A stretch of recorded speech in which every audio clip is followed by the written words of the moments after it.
Peuple de Dieu, voilà donc ce qui arrive lorsqu'on désobéit. Écoutez donc cette mise en garde de l'IPADA. Le Seigneur ne vous a pas dit que c'est à la date du 25 octobre que M. Alassane Dramane Ouattara et son épouse et son frère seront pris. Moi et l'IPADA, faux prophète. La Bible dit, tout péché sera pardonné aux hommes, mais le blasphème contre le Saint-Esprit ne sera jamais pardonné. Je punis l'iniquité des pères sur leurs enfants jusqu'à la 4e génération. Tu sais ce que tu as créé et tu vas créer dans ta maison, à tes enfants, dans ta descendance. Repends-toi, supprime ce que tu as fait. Repends-toi, humilie-toi et puis fais un poste de façon publique comme tu l'as fait. S'ils ont rempli que 2 conditions, sans remplir la 3e condition, pour moi, l'Éternel, ça sera une preuve d'entêtement dans leur orgueil. Alors je frapperai. Que plusieurs ont été peut-être découragés parce qu'ils n'ont pas compris la prophétie. Il n'y a pas eu d'élection. C'était fait. Ils ont été choqués par le Dieu d'Elipada. C'est ça. Le Dieu d'Elipada leur a damé le pion. Ce combat-là, pour la délivrance de la Côte d'Ivoire, a été déjà remporté spirituellement. Je peux vous le dire, Ivoiriens. Le combat de la délivrance de la Côte d'Ivoire est acquise. Parce qu'une élection, c'est toute l'étendue du territoire. Ça fait 1. Une élection, c'est toute la nation qui s'en va donner sa caution, son soutien, son vote à quelqu'un pour les diriger. C'est pas ce que vous avez vu se présenter. De 3, où le Seigneur leur a damé le pion. Et je sais que ça leur a fait très mal.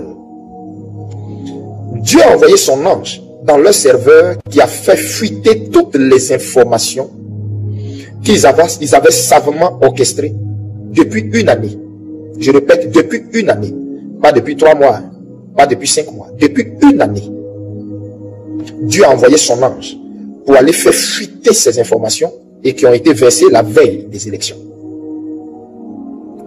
Pris au dépourvu, désabusé parce que ne s'attendant pas à ça. Je sais, par conscience prophétique, que ça a créé un chaos total dans le sein du régime qui est en place.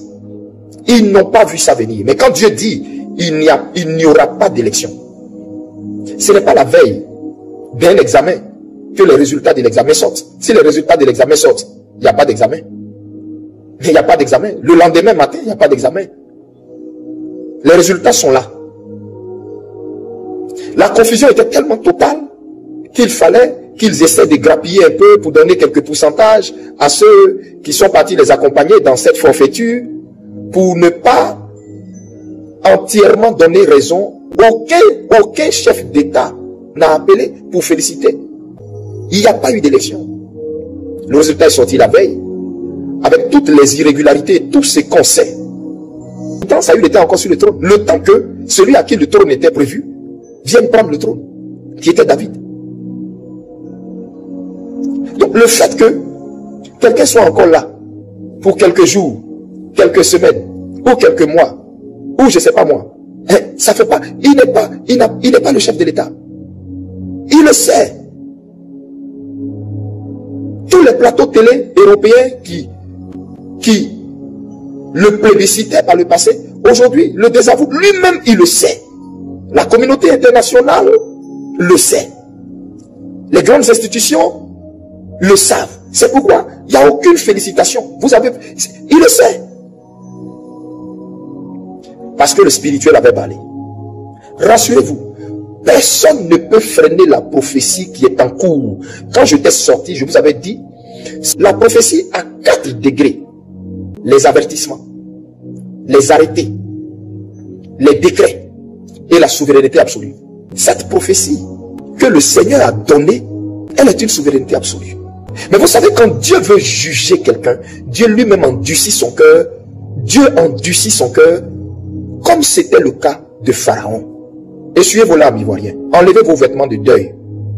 Et de croire qu'il y a eu élection. Il n'y a pas eu élection, vous le savez. Elle regrette ce qui s'est passé là. Elle regrette cette élection à laquelle elle s'est associée. Mais parce que des gens lui ont menti, on lui a prophétisé des choses qui ne sont pas vraies. On lui a dit des choses qui ne sont pas vraies. Vous savez, quand un homme ne s'aligne pas là où les autres s'alignent, on le traite de faux. On le traite d'aigri. On dit, il travaille pour la sorte d'un parti politique. Je ne travaille pour aucun parti politique. Je vous regarde dans les yeux et puis je le dis. Je ne travaille pour aucun parti politique. Et il n'y a même pas un parti politique qui peut se vanter de dire que je travaille pour lui. Je reprends. Je ne travaille pour aucun parti politique. Je suis Eli Pada, serviteur du Dieu très haut. L'ami de Jésus-Christ. Je ne travaille pour aucun parti politique.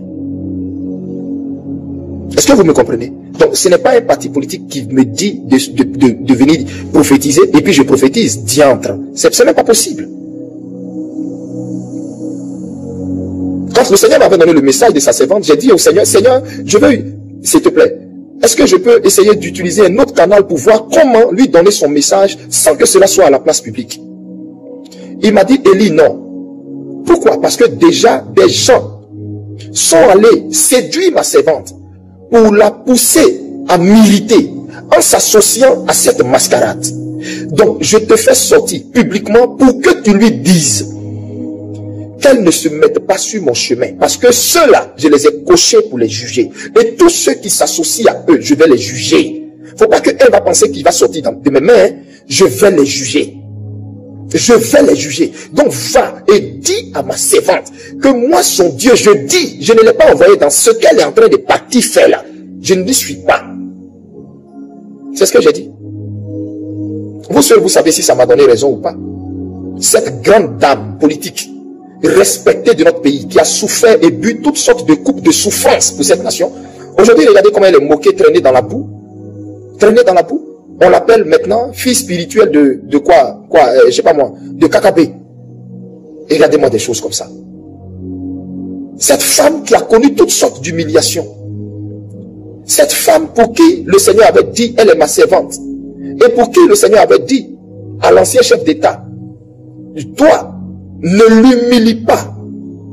Aujourd'hui, regardez, elle-même, elle s'est livrée à la vindicte populaire. Elle-même, elle a fait descendre sa cote de popularité. Elle-même, elle est en train de se sortir du cœur des Ivoiriens. Vous voyez? Et c'est ce que Dieu voyait. Et Dieu ne voulait pas qu'elle s'associe à ça. C'est pourquoi il m'a dit de sortir. Malheureusement, elle n'a pas entendu ma voix. Moi qu'on traite aujourd'hui de faux prophètes. Ne vous inquiétez pas, tout ce que j'ai annoncé, ne vous inquiétez pas, tout ce que j'ai annoncé sur la Côte d'Ivoire va s'accomplir à la lettre, à la virgule près, au point près. Il n'y a pas une seule once de phrase que vous avez entendue qui est sortie de ma bouche qui ne va pas se passer.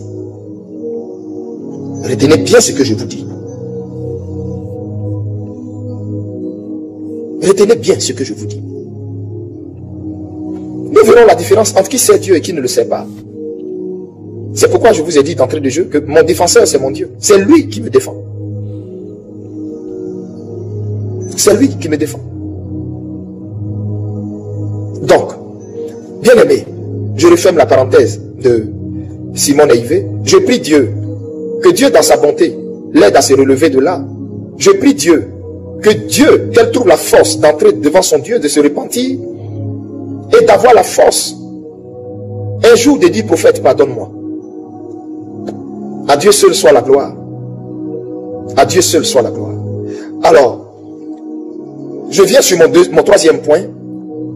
Mon troisième point, je voudrais appeler tous ceux qui m'ont moqué, qui ont moqué la prophétie, qui ont moqué, qui d'après eux, ont vu un simulacre d'élection parce que des gens voulaient couvrir leur honte que Dieu avait versé la veille, que Dieu avait exposé.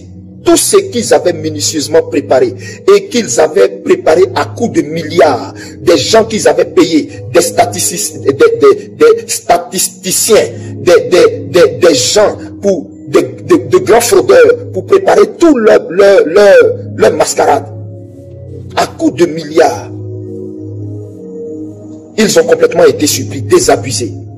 Actuellement, je ne sais même pas où se trouve le directeur de Abidjan.net. Je ne sais même pas si il est encore sur ses deux pieds ou je ne sais pas quoi. Bref. Mais je voudrais dire à ce régime, de grâce, ayez compassion du monsieur. C'est pas lui. C'est pas lui. C'est le Dieu d'Elipada. Ce combat que vous cherchez à mener par des rituels, par des sacrifices humains, là, c'est zéro. C'est peine perdue. C'est peine perdue. Avant que je ne fasse ma sortie le 7 mai, après 2 ans de silence, et il m'a fait sortir. Vous savez, ce jour-là, je ne voulais pas sortir. Je voulais rester dans le calme. Je voulais même pas être vu jusqu'à ce que Dieu me fasse grâce. Et il m'a dit ça. Avant de faire ma sortie, mon Dieu m'avait déjà tout dit. Il m'avait déjà rassuré de la victoire qui est certaine, qui est évidente et que les Ivoiriens vont voir dans peu de jours. Où ils vont sortir dans les rues avec des rameaux. D'autres femmes même vont oublier leur sauce au feu, leur marmite au feu. Tellement la joie sera débordante. Vous allez voir des mamans rouler à terre. Des gens vont crier dans les quartiers, les gens vont éclater de joie. Parce que ce que Dieu vous réserve. Et le monde qui va sortir dans les rues, qui va sortir dehors, qui va sortir pour dire merci à Jésus, célébrer Jésus, sera 2 fois plus nombreux que ceux que vous avez vus dans les rues de la Cannes, à la victoire de la Cannes.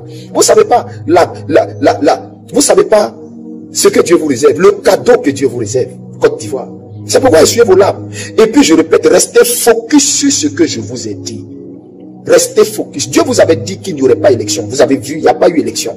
Comme j'ai dit, vous et Dieu, vous n'avez pas la même façon de juger ou de comprendre les choses. Vous savez, quand Dieu dit à quelqu'un, quand Dieu dit cet homme est juste, toi pour toi, ton interprétation de cet homme est juste, tu vas dire, Dieu dit qu'il est juste parce que cet homme est sans péché, parce que cet homme est propre. Mais, pour Dieu, quand Dieu dit cet homme est juste, pour lui, ça peut vouloir dire, cet homme, en lui, je vois de la foi. Vous comprenez? Donc, Dieu et toi, vous n'avez pas la même appréciation, vous n'avez pas la même façon d'apprécier les choses. Donc ce que toi, tes yeux appellent élection, ce que toi, tu crois être élection, la Bible dit la sagesse des hommes est folie devant Dieu, mais la folie de Dieu est sagesse. Et la folie de Dieu ne peut être comprise par l'homme animal, par l'homme charnel. Vous comprenez? Quand Dieu se retire de quelqu'un, Dieu met sur lui un esprit de confusion. Regardez ce régime, vous allez voir qu'ils ne vont que de confusion en confusion. Dieu a mis sur eux un esprit de confusion. Et le jour où le pauvre monsieur qui devait lire les résultats provisoires de la CEI était en direct sur la chaîne nationale, un esprit de confusion était sur cet homme. Il lisait des résultats, des chiffres qui, vous-même vous voyez, c'est un esprit de confusion. Le même esprit de confusion que Dieu avait mis sur Saül pour le tourmenter avant son jugement. C'est dans cet esprit de confusion ils sont. Tous leurs prophètes qui leur parlent, leur prophétisent que du mensonge. Ils ne savent pas.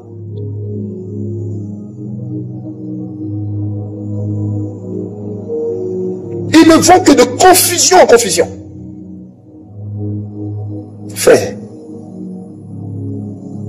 je voudrais dire à tous ceux qui se sont moqués parce qu'ayant eu une compréhension erronée de la prophétie, repentez-vous pour toutes les injures que vous m'avez faites, toutes les moqueries que vous m'avez faites. Je vous pardonne tout ça. J'ai prié pour vous. J'ai pleuré devant le Seigneur vous demandant de vous pardonner. J'ai dit, Seigneur, pardonne-leur. Parce que Dieu me disait, Élie, tous ceux qui ont fait ça se sont rendus coupables d'un jugement. Je vais les frapper tous. J'ai dit, Seigneur, je me suis jeté devant lui, j'ai pleuré pour vous. J'ai dit, Seigneur, pardonne-leur.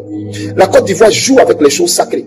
La Côte d'Ivoire est un peuple, le peuple ivoirien est un peuple insouciant, est un peuple blagueur. Ils jouent sur tout. Ils prennent tout à la légère. Je t'en supplie. Seigneur, je t'en supplie. C'est à cause de la façon ce peuple-là est là, que tu nous as imposé ce régime-là. Je te demande pardon. Je te demande pardon. Ils ne savent pas ce qu'ils font. Jusqu'à certains se sont permis même de mimer mon parler en langue. Vous savez ce que c'est? Vous savez ce que ça veut dire? Vous savez ce que ça veut dire? La Bible dit, tout péché sera pardonné aux hommes, mais le blasphème contre le Saint-Esprit ne sera jamais pardonné. Le parler en langue est un don du Saint-Esprit. J'ai pitié pour tous ceux qui ont mimé ça, qui ont moqué, qui ont dit n'importe quoi. Mais comme Dieu est miséricordieux, je sors pour vous dire, j'ai prié pour vous. Et mon cœur est encore plus débordant d'amour pour vous. Non, je ne vous en veux pas. Mais je vous donne une porte de sortie que le Seigneur m'a proposée pour vous. Repentez-vous. Allez effacer les posts injurieux, les posts blasphématoires que vous avez faits. Les vidéos que vous avez faites. Effacez immédiatement dès que vous voyez cette vidéo. Et quand vous finissez d'effacer, vous vous mettez à genoux, vous vous repentez et demandez pardon au Seigneur. Troisième, quand vous finissez de faire ça, vous tous qui avez fait des posts publics, vous revenez faire un post public d'excuses. C'est à cette condition que le Seigneur va vous faire grâce. Le jugement que j'ai vu ne va pas vous arriver parce que j'ai prié pour vous. Je vous avais donc dit que coûte que coûte, Eli Pada devait faire une sortie. Et vous avez donc suivi. Mohamed Sanogo a donc 24 heures pour demander pardon publiquement devant toute la nation ivoirienne au prophète Eli Pada. Et je tiens à vous rappeler que cette brillante église médiatique va tout faire pour toujours vous renchérir. Alors, nous sommes déjà dans les prédications, dans les exhortations. En fait, nous sommes déjà partisans de la chrétienté. Et je m'adresse donc à mes fidèles qui viennent d'intégrer. Faites comme chez vous. N'ayez pas peur parce que c'est une façon pour nous de pouvoir vous montrer à quel point nous sommes dans des thématiques vraiment très sucrées. Et ceux-là qui ne sont pas fiers ou qui continuent encore à douter de notre élan prophétique en ce qui concerne la diffusion des contenus prophétiques, je tiens à vous rappeler, votre place n'est pas ici. On se dit à la prochaine, portez-vous bien, priez avant de dormir. Un jeûne a été déclaré. Pour ceux-là qui ne peuvent pas jeûner, ne vous inquiétez pas, vous pouvez venir avec la photo, on va donc faire ce jeûne ensemble. Et une nuit de prière a donc été décrétée par notre célèbre prophète Eli Pada à partir du 4 novembre, je crois bien du 2 novembre au 4 novembre. Donc, il ne se fait pas tard. Rejoignez donc les langues prophétiques pour que ensemble nous puissions vaincre l'ennemi. On se dit à la prochaine. Portez-vous bien, nous sommes au service, nous sommes à votre service 24 heures sur 24, 7 jours sur 7. Ne vous inquiétez pas, parfois nous avons un peu quelques petits soucis techniques parce que pour nous aussi, il faut qu'on se repose, il faut aussi qu'on voit ce que veut dire. On se dit à la prochaine, portez-vous bien. Bisous là-bas les gars, bye.